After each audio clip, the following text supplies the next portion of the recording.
और इतना धीरे से नहीं, इतना जोर से कि सभा से ही संदेश चला जाए कि हम मैनपुरी लोकसभा तो जीत ही रहे हैं, लेकिन समाजवादी पार्टी जसवंत नगर विधानसभा में भी हार रही है। बोलिए भारत माता की, भारत माता की जय श्री राम, नमो बुद्धाय। भारतीय जनता पार्टी के प्रत्याशी भाई रघुराज साक्य जी के समर्थन में उमड़े इस जनसैलाब को सबसे पहले मैं सबके पास आ नहीं सकता, यहीं से आप सबको प्रणाम करता हूं। मंच पर हमारे कानपुर बुंदेलखंड क्षेत्र के भारतीय जनता पार्टी के अध्यक्ष जो लगातार यहां पर रह करके भारतीय जनता पार्टी के बीच में जो विभीषण घुसे थे उनको निकाल करके यहां पर राम जी की सेना, हनुमान जी की सेना को खड़ा कर देने का काम किया है। ऐसे मानवेंद्र सिंह जी हमारे प्रदेश सरकार में दो माननीय हमारे मंत्रीगण श्री अजीत पाल जी और श्री रामकेश निषाद जी यहां पर हैं। अभी आपने यहां के लोकप्रिय सांसद इटावा के श्री रमाशंकर कठेरिया जी को सुना है। हमारे पूर्व मंत्री के नाते श्री लाखन सिंह राजपूत जी लगातार आप सबके बीच में हैं। हमारे जिले के अध्यक्ष श्री संजीव राजपूत जी, हमारी पूर्व विधायक सावित्री कठेरिया जी और हमारी क्रांतिकारी बहन इटावा की विधायक आदरणीय सरिता भदौरिया जी, हमारे कानपुर से विधायक श्रीमान महेश त्रिवेदी जी,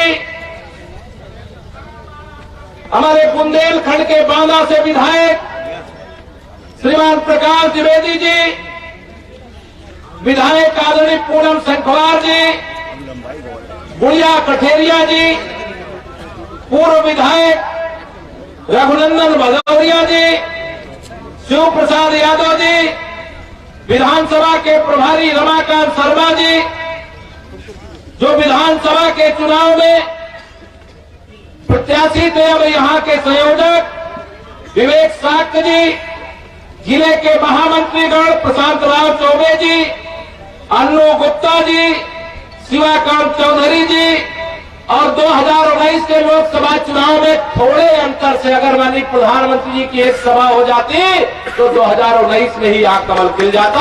हमारे प्रेम सिंह साक्य जी बहुत कुशल संचालन कर रहे, हमारे गोपाल मोहन शर्मा जी, मंडल अध्यक्ष राहुल राज वर्मा जी, हमारे पिछड़ा मोर्चा के प्रदेश के महामंत्री हमारे मित्र श्री विनोद यादव जी, हमारे क्षेत्रीय उपाध्यक्ष शिव महेश द्विवेदी जी, हमारे निवर्तमान जिला अध्यक्ष अजय धाकड़े जी, हमारे कानपुर के ही विधायक श्री सुरेंद्र मैथानी जी, श्री सुरेश अवस्थी जी, मंच पर बैठे हुए हमारे कृष्ण मुरारी विश्वकर्मा जी भी यहाँ आए और मंच पर बैठे हुए सभी पार्टी के वरिष्ठ नेता मंच के सामने बैठे हुए, चाहे मेरे बूथ अध्यक्ष, चाहे शक्ति केंद्र की टीम के लोग, चाहे मंडल की टीम के लोग, चाहे मोर्चा प्रकोष्ठ, किसी भी प्रकार की जिम्मेदारी निर्वाह करते हो, आप सबको मैं यहाँ पर बहुत बहुत अभिनंदन करता हूँ।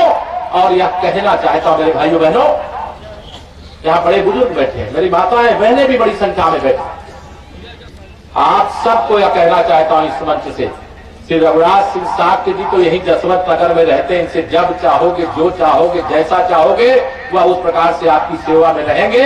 इसमें कोई शंका तो नहीं है किसी को, सेवा में रहेंगे। लेकिन आप सब आज यहाँ पर आए, पूरा मंच और केशव प्रसाद मौर्य कह रहा है आप सब पूरी ताकत लगा करके जसवंत नगर में कमर खिला दीजिए। आप सब डिप्टी सीएम की हैसियत में यहां पर रहेंगे, यह भी मैं आप सबको कहकर देता हूं। मेरे भाई बहनों, आप सबको मैं यहां सुनता था, श्री अखिलेश यादव जी की जमीन तो खिसक ही चुकी है, लेकिन श्री शिवपाल यादव जी अपने को जसवंत नगर का इटावा का मिनी मुख्यमंत्री बताते थे। सुरक्षा हट गई, बिलबिला रहे हैं। और अभी मैं बताना चाहता हूं इस मंच से, अभी तो जांच चल रही है। हो सकता है चाचा और भतीजे जांच में दोषी पाए जाने पर दोनों की जेल में ही जिंदगी बीते। यहां जिला पंचायत में भ्रष्टाचार, ब्लॉक में भ्रष्टाचार। मैं कहना चाहता हूं इस मंच से, एक एक भ्रष्टाचार की जांच कराऊंगा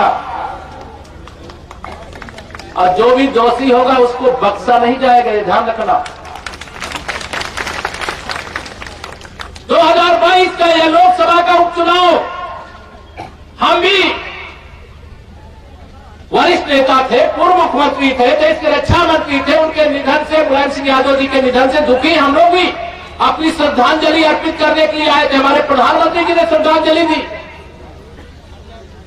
हमारे मुख्यमंत्री जी आए थे। लेकिन क्या मैं ये बात भूल सकता हूं, हमारे उत्तर प्रदेश के ही पूर्व मुख्यमंत्री बाबूजी कल्याण सिंह जी भी कल निधन हुआ था, और क्या ये एक श्रद्धांजलि के पुष्प भी अर्पित नहीं कर सकते थे?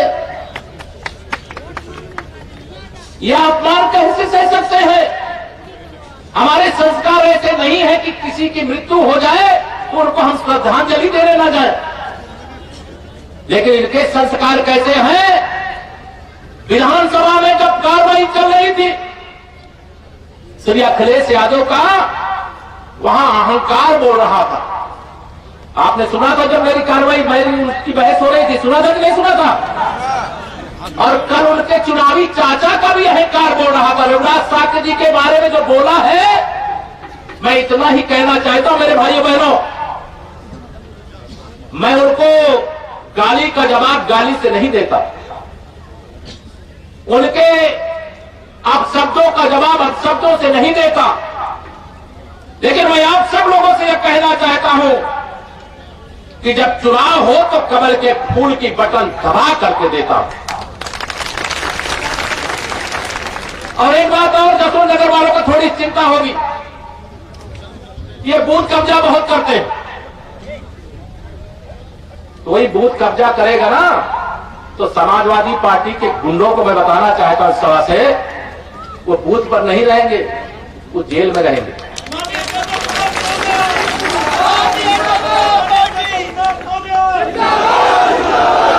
जसवंत नगर विधानसभा, मैनपुरी की लोकसभा तो यह परिवार से कई परिवार बंधन बना करके रखा था। परिवारवाद और समाजवाद, समाजवाद का मतलब परिवारवाद नहीं होता है। समाजवाद का मतलब होता है सबका साथ, सबका विकास, सबको सम्मान, सबको स्थान। और पूरे मैनपुरी लोकसभा और जसवंत नगर विधानसभा में मैं कह सकता हूं, जो मतदाताओं की संख्या है, अगर ये बूथ कब्जा न करें तो कभी चुनाव जीत सकते हैं क्या? दोनों हाथ लगा तो जीत सकते हैं क्या? और मैं दावे से कहता हूं, यहां पर 100 में से 65% वोट हमारा है, 35% में बंटवारा है, और बंटवारे में भी हमारा है। ऐसा नहीं कि आदिवासी हमारे साथ नहीं आ रहे, ऐसा नहीं है कि मुसलमानों का वोट हमें नहीं मिल रहा है। अभी मुझे बताया गया, ये श्री शिवपाल सिंह यादव जी की पार्टी छोड़ करके दिलीप यादव जी, बबलू जी ब्लॉक प्रमुख,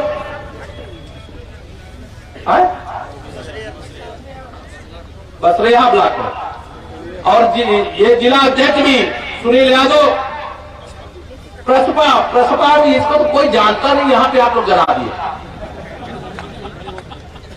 ये सब छोड़ करके भाजपा में क्यों आए? उनको लगता है अगर राजनीति के माध्यम से समाज की सेवा करनी है तो भारतीय जनता पार्टी से अच्छी दूसरी कोई पार्टी नहीं है। ये सपा वाले उत्तर प्रदेश में लोगों को बताते हैं, मुसलमानों को बताते हैं कि भाजपा को वोट मत देना, अन्यथा भाजपा तुमको मार डालेगी, तुमको खा डालेगी। बताइए, मैं दावे के साथ कह रहा हूं, पूरे उत्तर प्रदेश के अंदर कौन सी ऐसी गरीब कल्याण की डबल इंजन सरकार की माननीय नरेंद्र मोदी जी के नेतृत्व में, आदरणीय योगी आदित्यनाथ जी के नेतृत्व वाली सरकार में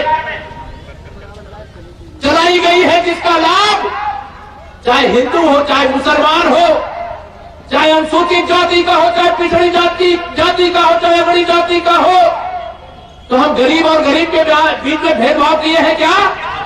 बताइए, दोनों हाथ लगा, गरीब के बीच में भेदभाव किए हैं क्या? हमारे प्रधानमंत्री जी कहते हैं कि हम सबका साथ, सबका विकास का मंत्र जाप करें। और जिन लोगों ने वोट नहीं दिया था, बहुत जगह मुस्लिम बूथों में भी भाजपा का कमल खिलने लगा है। यदुवंशी यानी कृष्णवंशियों के बूथों में भी कई जगह कमल खिलने लगा है। तो ये सैफई परिवार वालों को दर्द होने लगा है, उनके परेशानी बढ़ने लगी। वो कभी नहीं चाहेंगे कि भारतीय जनता पार्टी के अंदर कोई पिछड़ी जाति से, कोई अनुसूचित जाति से कोई ऐसा नेता बन जाए जो सैफई परिवार को टक्कर दे। ये चाहते हैं क्या कभी? बहन मायावती जी का कांड स्टेट गेस्ट हाउस याद है कि नहीं याद है आप लोगों को? भारतीय जनता पार्टी के नेता स्वर्गीय ब्रह्मदत्त द्विवेदी जी नहीं होते तो बहन जी की इज्जत को तार तार करने का पाप कौन करता? यही लोग करते। हम हर गरीब के साथ खड़े। अब केवल 5 दिसंबर तक वोट मांगने के लिए आपके बीच में नहीं खड़े हैं।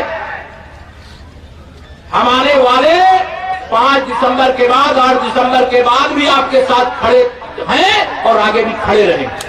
और आदरणीय मालवीय जी, मैं कहना चाहूंगा, आपसे निवेदन करना चाहूंगा, रघुराज साक्य जी को यहाँ की जनता के आशीर्वाद से 5 तारीख को कमल की बटन दबाना है।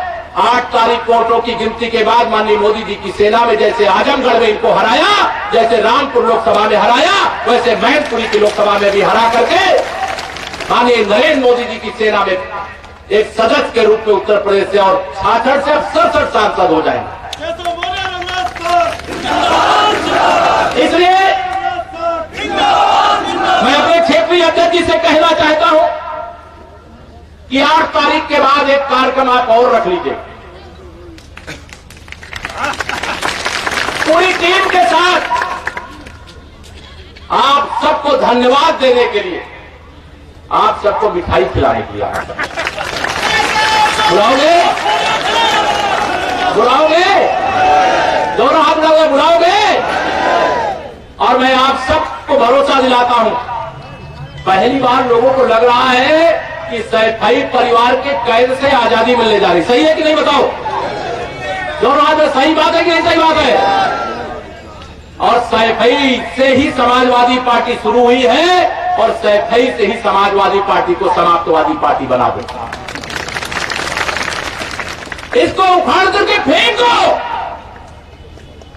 अभी मैं हेलीकॉप्टर से उतरा, जहां पर कल बताया कि वहां पर सभा की जितनी संख्या में आप यहां पर आधे हिस्से में है, उतने लोग भी उनकी सभा में नहीं जुटे।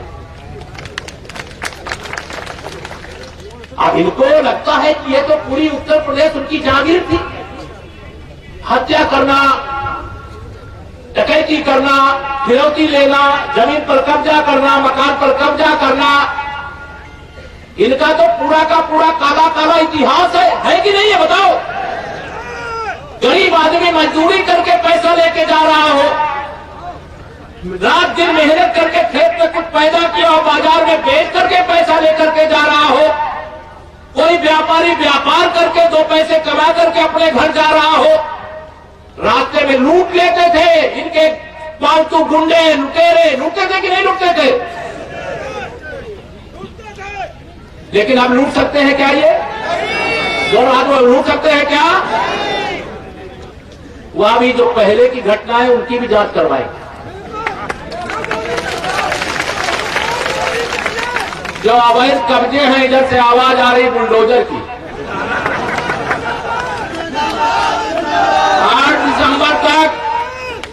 8 दिसंबर तक हम लोग कुछ नहीं बोलना चाहते। लेकिन 8 दिसंबर के बाद किसी अपराधी को छोड़ेंगे भी नहीं, यह भी आपको बताना चाहते। किसी भ्रष्टाचारी को छोड़ेंगे नहीं, यह भी आपको बताना चाहते। छोड़ना चाहिए क्या अपराधी को? छोड़ना नहीं चाहिए ना। भारतीय जनता पार्टी की सरकार इसीलिए आप सबके आशीर्वाद से आई।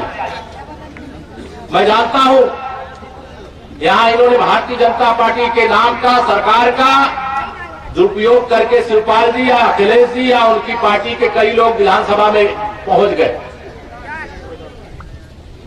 अफवाह फैला रहे थे कि 10 तारीख को तो हमारी सरकार बनने वाली है, 10 तारीख को देख लेंगे। कहते थे कि नहीं कहते? बताओ।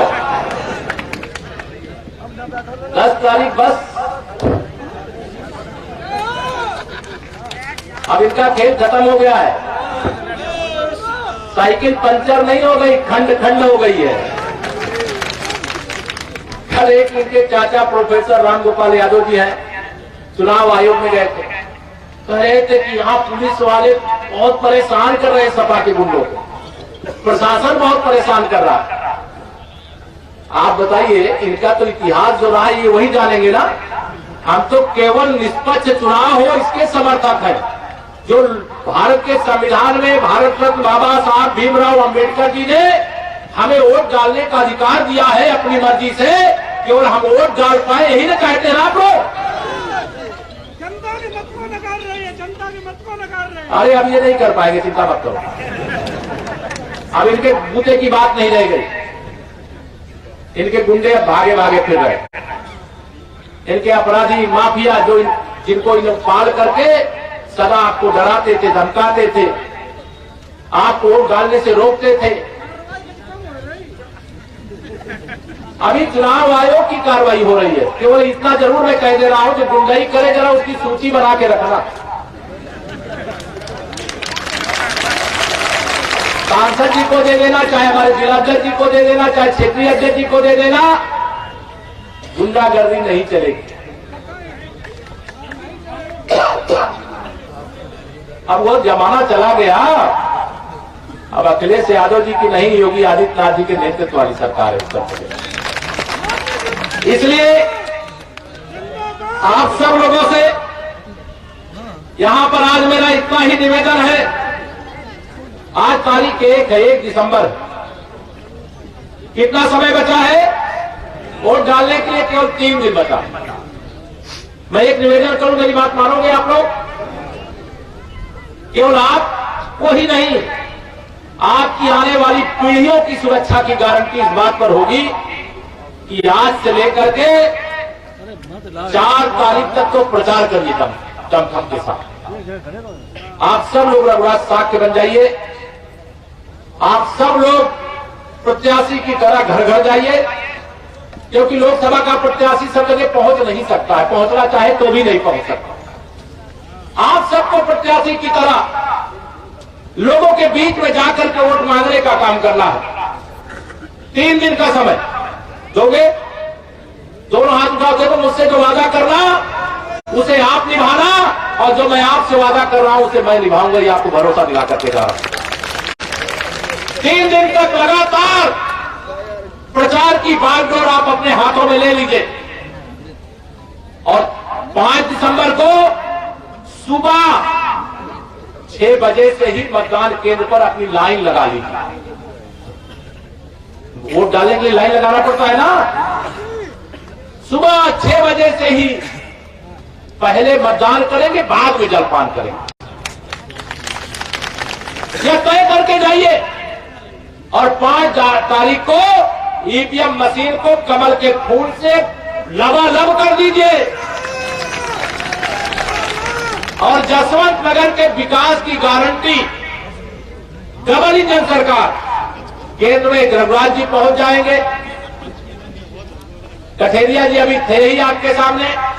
मतलब देश की सरकार के खजाने की चाबी, प्रदेश के सरकार के खजाने की चाबी आपके पास होगी। 5 दिसंबर को भारी मतदान करिए। अगर 65% वोट सैफई परिवार के खिलाफ है, ये जसवंत नगर कैसे जीत सकते हैं? मैनपुरी कैसे जीत सकते हैं? ये तो पिछली बार पूरा मैनपुरी जिला हार करके लगभग आए थे जब हमारे वरिष्ठ नेताओं ने प्रचार नहीं किया था। और अब तो यहां पूरा प्रचार के लिए आपके दरवाजे पर भी आ नहीं पाए थे हम लोग जसवंत नगर में उस समय, लेकिन आज आए हैं आपसे प्रार्थना करने के लिए। यहां पर लोकसभा के चुनाव से सांसद बनने के बाद आप रघुनाथ साक्य जी को तो मिल सकते हो, क्या डिम्पल यादव से भी मिल सकते हो क्या? दोनों हाथ उठाकर तो मिल सकते हो क्या? उनके पति अखिलेश यादव जी से मिल सकते हो क्या? उनके चुनावी चाचा शिवपाल सिंह से मिल सकते हो क्या? अब पता नहीं ये लोग जेल न चले जाए, फिर आपको जेल मिलने जाना पड़ेगा। इसलिए आप ऐसे व्यक्ति को अपना सांसद बनाइए, ऐसे व्यक्ति को अपना आशीर्वाद दीजिए जो आपकी सेवा में आज भी है, कल भी रहेगा, परसों भी रहेगा। और देश की प्रदेश की दोनों सरकार आपकी सेवा में समर्पित रहेगी। भ्रष्टाचार मुक्त जसवंत नगर विधानसभा मैनपुरी लोकसभा को बनाएंगे। मैं तो सुन करके हैरान हूं, अभी मैनपुरी में ही था मैं, आज 3 कार्यक्रम वहां से भी करके कल भी कार्यक्रम था। कैसा आतंक, मतलब जैसे कोई शेर के सामने कोई बकरी खड़ी हो और शेर को देख करके उसको डर लगता रहता हो, वैसे मैनपुरी लोकसभा की हालत बना करके इस परिवार ने रखी थी। इस परिवार की गुंडागर्दी को आप सैफई यानी मैनपुरी लोकसभा से खत्म करोगे, पूरे उत्तर प्रदेश से तो हम लोग खत्म कर ही दिए हैं। ये 400 सीटें, 4 चुनाव आ चुके, ध्यान रखना। 2014 का लोकसभा, 2017 का विधानसभा, 2019 का लोकसभा, और 2019 में तो बहन मायावती जी का आशीर्वाद था इनको, था कि नहीं था? इस बार तो नहीं है ना। और 2019 और 2022 का भी विधानसभा चुनाव, जिसमें श्री अखिलेश जी कह रहे थे हम 400 सीटें जीत रहे हैं। सुन रहे कि नहीं सुन रहे थे आप लोग? लेकिन जनता तो सब समझती है। कल यहां पे मैं अभी मेरे पत्रकार मित्र ने पूछा, एक उन्होंने कहा कि प्रोफेसर राम गोपाल यादव जी कह रहे हैं भाजपा वाले गुंडे हैं। मैंने कहा भाजपा वाले गुंडे ही करते हैं, कभी सुना है क्या आपने? हम निष्पक्ष कार्रवाई करते हैं, हम लोग न्यायवादी सरकार चलाते हैं, हम गरीब के जीवन में खुशहाली लाते हैं, किसान के जीवन में खुशहाली लाने वाले काम करते हैं। अब ऐसी कोई सरकार नहीं है जो पैसा देकर के नौकरी देती है। अब उत्तर प्रदेश में प्रतिभा के आधार पर लोगों को नौकरी मिलती है। माननीय मुख्यमंत्री जी ने कह दिया कि शिवपाल सिंह यादव जी तो पेंडुलम की तरह है, फुटबॉल की तरह है। कहा था तो श्री अखिलेश यादव जी ज्ञान देने लगे कि उन्होंने फिजिक्स नहीं पढ़ी है। तो मैंने कहा श्री अखिलेश यादव जी आप क्या फिजिक्स के प्रोफेसर हो क्या? माननीय मुख्यमंत्री जी ने जो कहा है वही कहा है जो आपने किया है। मैं एकदम यह बात, मैं गलत तो नहीं कह रहा हूं। यह तो ऐसे पुत्र रहे हैं जो अपने पिता के, अब वो नहीं है, उनके बारे में कहना नहीं चाहता, लेकिन जो अपने पिता का नहीं हो सकता, जो अपने चाचा का नहीं हो सकता, अपने भाई धर्मेंद्र यादव को भेज दिया आजमगढ़, अभी 1 घंटे के लिए प्रचार करने नहीं गया बंदा, और आज गली गली घूम रहे हैं, वोट दे दो, बगला भगत बन रहे हैं। आज आप वोट मांगने के लिए हाथ जोड़ करके गली गली घूम रहे हैं। ये कभी हाथ जोड़ करके वोट मांगते थे क्या? वोट दे देना बूथ में, जब तक तुम्हारा वोट पड़ गया तुम वापस चल जाओ, यही कहते थे। लेकिन अब ऐसा नहीं होगा। अब चुनाव आयोग से हम लोगों ने भी, हमारी पार्टी ने भी मांग की है कि एक एक मतदाता को निर्भीक होकर के निष्पक्ष वोट पड़े, चुनाव आयोग इसकी व्यवस्था कराए। अब जब व्यवस्था कराने लगता है तो इनको लगता है कि अरे हमारी जो व्यवस्था थी उसके विरोध में काम हो रहा है। अब गुंडों के खिलाफ, अपराधियों के खिलाफ, बूथ कब्जा करने वालों के खिलाफ कार्रवाई करना ये गलत है क्या? गलत है? बताओ, गलत है? अब जब सही कार्रवाई हो रही है तो इनको दर्द हो रहा है। ये कह रहे हैं कि भारतीय जनता पार्टी की सरकार है, ये पुलिस प्रशासन का दुरुपयोग कर रहे हैं। मैंने कहा आपने असली चरित्र अपना बता दिया। आप जब सत्ता में थे तो कन्नौज लोकसभा से अपनी पत्नी यही डिंपल यादव जी को निर्विरोध सांसद बनवाया था, याद है आप लोगों की? नहीं। और लेकिन जब चुनाव हुआ तो आज सुब्रत पाठक जी जीत करके भारत की संसद के सदस्य बनकर के पहुंचे। ये कन्नौज को अपनी जागीर समझते थे, फिरोजाबाद को अपनी जागीर समझते थे, बदायूं को अपनी जागीर समझते थे, मैनपुरी को अपनी जागीर समझते थे, आजमगढ़ को अपनी जागीर समझते थे, मैनपुरी रामपुर को अपनी जागीर समझते थे। लेकिन आजकल इनका चच्चा भी रो रहा है। देखा है कि नहीं आप लोगों ने टीवी में? चच्चा वाले मोहम्मद आजम खान, वो भी रामपुर में रो रहे हैं, मेरे साथ अन्याय हुआ है, मुझे तो जेल भेजा गया है। मैंने कहा मियां, ये घड़ियाली आंसू मत बहाओ। तुमने वहां के रामपुर के गरीबों को खून के आंसू रुलाने का काम किया है, गरीबों की जमीन और मकान और दुकान को कब्जा करने का काम किया है, पूरे प्रदेश में दंगाइयों को भड़काने और पूरे प्रदेश को दंगे की आग में झोंकने का काम किया है, जिससे हिंदू और मुसलमान के बीच की दूरी बढ़ती रहे और तुम्हारी राजनीति चलती रहे। आज भी अखिलेश यादव जी, मैंने सुना है रामपुर गए। रामपुर गए नहीं है, वो सोचते हम चच्चा के यहां प्रचार करने चले जाएंगे तो चच्चा के नाम पर यहां का मुसलमान डिंपल जी को वोट दे देगा। लेकिन क्या मुसलमान अब इतना पागल रह गया है क्या? अगर भाजपा की सरकार में 5 साल में एक भी दंगा नहीं हुआ तो इस दंगा नहीं होने से सबको सुरक्षा मिली कि नहीं, सबको राहत मिली कि नहीं मिली? यहां जसवंत नगर वालों को मालूम नहीं होगा दंगे की का दर्द क्या होता है। कानपुर नगर वालों को मालूम है, हमारे कई लोग बैठे, मुजफ्फरनगर वालों को मालूम है, मेरठ वालों को मालूम है, पूरा प्रदेश कर्फ्यू लगा रहता है। लेकिन आज वह सारा कुछ बदल गया है। कोई अवैध कब्जा करता है, अगर उसके खिलाफ कार्रवाई होती है, प्रशासन वहां बुलडोजर लेके पहुंचता है तो कहते बाबा का बुलडोजर आ गया। अच्छा, अवैध कोई कब्जा किया हो, बताओ, तो उसे हटाना चाहिए कि नहीं हटाना चाहिए? धीरे से बता रहे हैं, हटाना चाहिए। यहां तो बहुत कब्जा है। 5 तारीख आपके नाम, 5 तारीख तक आप पूरा कमल खिलाने के लिए लगाइए। 8 तारीख को वोटों की गिनती हो जाने के बाद रघुराज भाई को सांसद बना करके आप सब आशीर्वाद देकर के इनको भेजने के बाद उसके बाद ठीक से कार्रवाई शुरू होगी। तो मेरी आप सब लोगों से इतना ही निवेदन है। बहुत सारी बातें कहनी थी, लेकिन वह सारी बातें न कह करके बस इतना ही आप सब लोगों से अनुरोध करता हूं, अपील करता हूं, प्रार्थना करता हूं। ये 3 दिन, ये इतना बड़ा सैलाब अगर इस चुनाव प्रचार में लगा दिया तो मुझे पूरा भरोसा, ये तो एक हिस्सा है मैनपुरी, ये जसवंत नगर एक हिस्सा है ना, पूरा जसवंत नगर मैं जानता हूं 8 दिसंबर के बाद एक स्थान तो बढ़ेगा, तब मानवेंद्र जी के लिए स्थान छोटा पड़ जाएगा, छोटा पड़ेगा ना।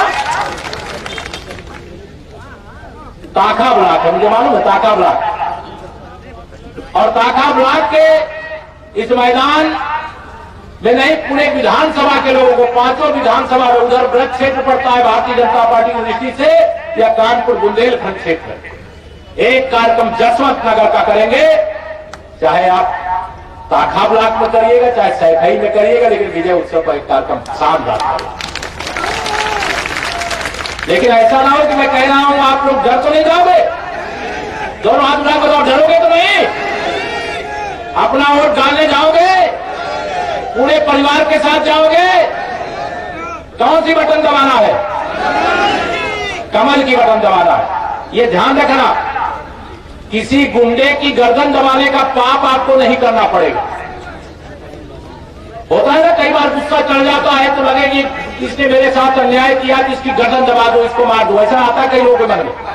ये काम मत करना, केवल आप कमल के फूल की बटन दबाना, गुंडे की गर्दन तो अपने आप दब जाएगी। अपराधियों की गर्दन अपने आप, दंगाइयों की गर्दन अपने आप, भूमाफियाओं की गर्दन अपने आप दब जाएगी। और विकास के लिए लक्ष्मी जी की जरूरत होती है, और लक्ष्मी जी साइकिल में बैठ करके नहीं आती हैं, कमल के फूल पर बैठ करके आती है। और कमल के फूल को खिलाने का काम आप करिए, गुंडों की समस्या से भी मुक्ति मिल जाएगी। विकास में जो रुकावट डालने का काम कर रहे थे, वो विकास की गंगा भी आगे बह जाएगी, या तो यमुना मैया का क्षेत्र है। इसलिए आप सभी लोगों से इतना ही निवेदन करके देता हूं अपनी वाणी को विराम। दोनों हाथ एक बार उठा करके बोल दीजिए, जय जय श्री राम, जय जय श्री राम। 5 तारीख को जाइएगा सब कुछ भूल, याद रखिएगा नरेंद्र मोदी और कमल का फूल। 5 तारीख को जाइएगा सब कुछ भूल, याद रखिएगा इनकी गुंडागर्दी और कमल का। 5 तारीख को सब कुछ जाइएगा भूल, याद रखिएगा बुलडोजर और कमल का फूल। भारत माता की, भारत माता की, भारत माता की। सबको